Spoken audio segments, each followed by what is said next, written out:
নমস্কার বন্ধুরা, ডলি রন্ধনশালায় সবাইকে স্বাগত। আর আজকে তোমাদের সাথে শেয়ার করব লাউয়ের একটা সম্পূর্ণ নতুন রেসিপি। আমি এখানে অর্ধেক লাউ নিয়েছি, তবে পুরোটা রান্না করব না, এর অর্ধেকটা আমি লাউটা রান্না করব। লাউটা আমি খোসা ছাড়িয়ে খুব ভালোভাবে প্রথমে ধুয়ে নিয়েছি। আর একটা গ্রেটার নিয়ে নিয়েছি, গ্রেটারের যে ফাঁকা বড় দিকটা আছে সেই দিকটা দিয়ে আমি লাউটাকে গ্রেট করে নিলাম। আর দেখো, এই বড় দিকটা দিয়ে লাউটা গ্রেট করতে হবে, ছোট দিকটা দিয়ে করলে তাহলে একেবারে কাদার মতো হয়ে যাবে। লাউয়ের যে বড় দানাগুলো আছে সেই বড় দানাগুলো আমি যতটা সম্ভব বেছে ফেলে দেব। রান্নার পরে খাওয়ার সময় মুখে পড়লে তাহলে খেতে ভালো লাগবে না। সমস্ত দানাগুলো আমি বেছে নিয়েছি। এবারে রান্নার দিকে যাওয়া যাক। প্রথমে আমি কড়াইয়ের মধ্যে 1 চামচ পরিমাণ সর্ষের তেল দিয়ে দিলাম। সর্ষের তেলটা খুব ভালোভাবে গরম করে নিয়ে আগে থেকে আমি একটা ডিম লবণ দিয়ে ফেটিয়ে রেখেছিলাম, ডিমটা তেলের মধ্যে দিয়ে দিলাম। এবারে আমি ডিমটা দেখো খুন্তি দিয়ে এভাবে নাড়াচাড়া করে একেবারে ঝুরো ঝুরো করে ভেজে নেব। ডিম আমি বেশ অনেকটাই ঝুরো ঝুরো করে ভেজে নিয়েছি আর ডিমটা আমার ভাজা রেডি হয়ে গেছে। এবারে আমি সমস্ত ডিমগুলো কড়াই থেকে তুলে নেব।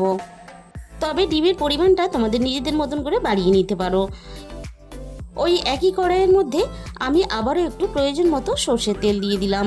সর্ষের তেলটা খুব ভালোভাবে গরম হতে এখানে আমি ফোড়নে দিয়ে দিলাম অল্প একটু কালো জিরে, আর সাথে দিয়ে দিলাম 3 কোয়া রসুন কুচি।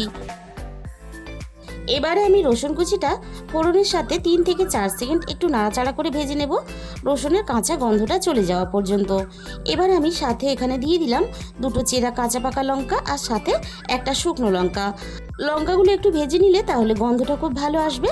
এবারে এখানে আমি 2টো মাঝারি সাইজের পেঁয়াজ কুচি দিয়ে দিলাম। পেঁয়াজের পরিমাণটা একটু বেশি দিলে খেতে বেশ ভালো লাগে। পেঁয়াজটা সব কিছুর সাথে একটু নাড়াচাড়া করে ভেজে নেব। আর পেঁয়াজগুলো এদিকে একটু ভাজা ভাজা হতে থাক, বাকি কাজটা আমি এই ফাঁকে করে নেব। আর এদিকে লাউয়ের থেকে দেখো বেশ অনেকটা জল বেরিয়ে গেছে। এবার এই জলটা যতটা সম্ভব আমি হাত দিয়ে চেপে চেপে বের করে দেব। আর জলটা এইভাবে অবশ্যই চেপে বের করে দেবে, তা না হলে রান্নাটা ভালো হবে না, আর রান্নার পরে খেতেও ভালো লাগবে না। আমি সমস্ত জল চেপে বের করে দিয়ে একটা প্লেটের মধ্যে তুলে নিয়েছি। আবারও আমি রান্নার দিকে চলে যাব।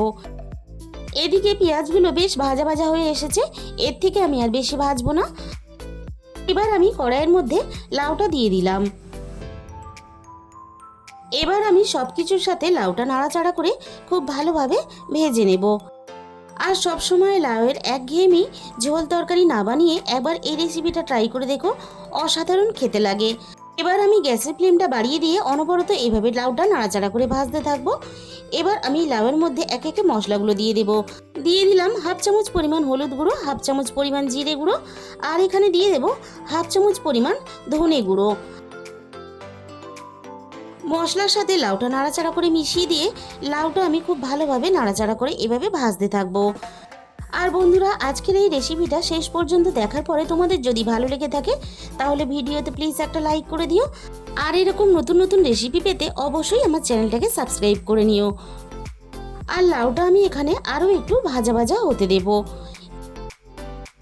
লাউটা বেশ ভাজা ভাজা হয়ে এসেছে। এবারে আমি লাউয়ের মধ্যে দিয়ে দেব স্বাদ মতো লবণ। আগে লবণ দিলে তাহলে কিন্তু লাউটা অনেকটাই গলে যেত। এবারে আমি এখানে দিয়ে দিলাম স্বাদ মতো চিনি। আবারও আমি একটু লাউটাকে লবণ আর চিনি দিয়ে নাড়াচাড়া করে ভেজে নিলাম। এবার আমি এখানে দিয়ে দিলাম একটা ছোট সাইজের টমেটো কুচি। টমেটো কুচিটাও আমি লাউয়ের সাথে একটু নাড়াচাড়া করে ভেজে নিলাম। এবারে আমি এখানে ভাজা ডিমগুলো আমি দিয়ে দিলাম। আর এইভাবে লাউ রান্না করলে যারা খেতে পছন্দ করে না তারাও কিন্তু অল্প একটু হলেও খাবে। ডিমের সাথে লাউটা আমি আবারও একটু নাড়াচাড়া করে ভেজে নিলাম। আর এইভাবে রান্না করলে গরম গরম ভাতের সাথে হোক বা গরম গরম রুটির সাথে হোক খেতে ভীষণই ভালো লাগে। আর রেসিপিটা ভালো লাগলে নিজেদের বন্ধুদের মধ্যে শেয়ার করে দিও। আর তোমাদের মূল্যবান সময় দিয়ে আমার এই রেসিপিটা এতক্ষণ সময় ধরে দেখার জন্য তোমাদের সবাইকে অসংখ্য ধন্যবাদ। আজকে তাহলে এই পর্যন্ত, দেখা হবে অন্য কোনো নতুন রেসিপির সাথে।